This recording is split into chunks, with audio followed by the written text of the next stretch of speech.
Nyt käyttämään omenasorvia. Se on näppärä. Se tekee monta asiaa kerrallaan. Eli omena laitetaan tää ruusupuoli tonne piikkeihin. Ja sitten täällä voi tehdä monta asiaa, mutta tehdään nyt sekä kuoriminen että viipaloiminen samaan aikaan. Viipaloimisen voi myös ottaa pois. Eli näin.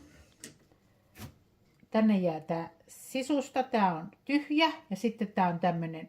Mutta jos tälle ei tee yhtään mitään, niin sitten voi leikata, niin saa tällaisia viipaleita tai sitten leikkaa näin, niin voi tehdä piirakkaa.